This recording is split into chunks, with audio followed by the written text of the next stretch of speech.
Honorable Kitnan Selvaraj, you have 3 minutes.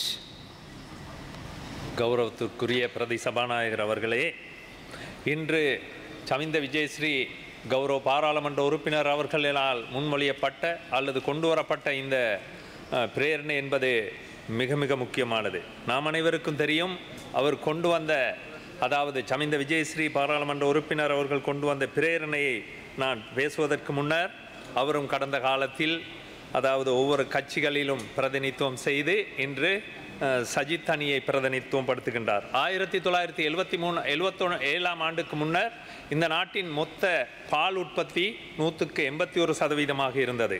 ஆனால் இன்று அது 140% கீழிறங்கி இருக்கின்றது. இதற்கான காரணம் என்ன? கிறிஸ்துக்கு முன் 400 ஆண்டுகளுக்கு முன்னர் ஆரம்பிக்கப்பட்ட இந்த அதாவது பால் உற்பத்தி திட்டம் அல்லது பண்ணை திட்டமானது இன்று வரைக்கும் இலங்கையிலே நலிவடைந்த நிலைமையில் இருக்கின்றது. இன்று இந்த நாட்டிலே 1.1 மில்லியன் கறவை பசுக்கள் இருந்தாலும் கூட அதனூடாக முழுமையான பால் உற்பத்தியை பெற முடியாத ஒரு சூழ்நிலை இருக்கின்றது. இதற்கான காரணம் என்ன? கடந்த காலங்களில் 1977 ஆண்டுக்கு பிறகு பன்னாட்டு கம்பெனிகள் தலையிட்டு இந்த நாட்டிற்கு, அதாவது பால்மாவை கொண்டு வர எத்தனித்ததன் பிற்பாடே இந்த துறை வீழ்ச்சியை கண்டிருக்கின்றது. இதனூடாக இன்று நாங்கள் திருப்பி பார்க்கின்ற பொழுது இந்த நாட்டிலே இந்த பால் உற்பத்தி திட்டத்தை அல்லது கால்நடை பண்ணை திட்டத்தை கட்டியெழுப்ப வேண்டிய தேவை இருக்கின்றது. அதற்காகவே எங்களுடைய விவசாய அமைச்சும் எங்களுடைய அரசாங்கம் அதற்கான வேலை திட்டங்களை முன்னெடுத்து வருகின்றது. இன்று நாங்கள் அனைவருக்கும் தெரியும், இலங்கையிலே 3,49,367 பால் பண்ணையாளர்கள் இருக்கின்றார்கள்.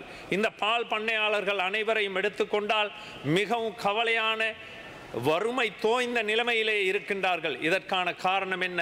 அதாவது கடந்த கால அரசாங்கங்கள் பன்னாட்டு கம்பெனிகளுக்கு பால்மா கொண்டு வருவதற்கான வழியை திறந்து விட்டிருந்தாலும் கூட உள்நாட்டில் உள்ள விவசாயிகளை கட்டியெழுப்புவதற்கான தீர்க்கமான வேலை திட்டங்கள் ஒன்று இல்லை. கௌரவத்திற்குரிய பிரதி சபாநாயகர் அவர்களே, அதனால்தான் தேசிய மக்கள் சக்தி அரசாங்கத்தின் விசேஷமாக இந்த துறை, கால்நடை துறையையும் பால் உற்பத்தி துறையையும் கட்டியெழுப்புவதற்கான சிறந்த வேலை திட்டங்களை முன்னெடுத்திருக்கின்றோம்.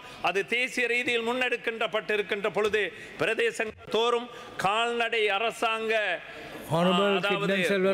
காரியாலயத்தின் ஊடாக ஒரு சிறந்த கூட்டமைப்பை அமைத்து அதனூடாக சகல வேலைகளை முன்னெடுப்பதற்கு எங்களுடைய திட்டங்களை முன்மொழிந்திருக்கின்றோம். அவ்வேளையில் இவ்வாறான இந்த வேலை திட்டத்தை முன்னெடுக்க வேண்டுமாக இருந்தால், அதாவது எதிர்க்கட்சியினர் கொண்டு வந்திருக்கின்றார்கள் அருமையான பிரேரணை.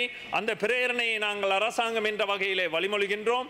அந்த வழிமொழித்தலின் ஊடாக இந்த துறையை கட்டியெழுப்புவதற்கு எதிர்க்கட்சி என்று பாராமல் இந்த நாட்டை தேசிய ரீதியில் அதாவது முன்கொண்டு சென்று தேசிய ரீதியின் ஊடாக இந்த நாட்டை பால், அதாவது உற்பத்தியை கூட்டி தன்னிறைவு செய்வதற்கு ஏற்புடையதான அர்த்தபுஷ்டியான வேலை திட்டங்களையும் பிரேரணைகளும் எதிர்காலத்தில் முன்வைப்பார்கள் என கேட்டு விடைபெறுகின்றேன். நன்றி, வணக்கம்.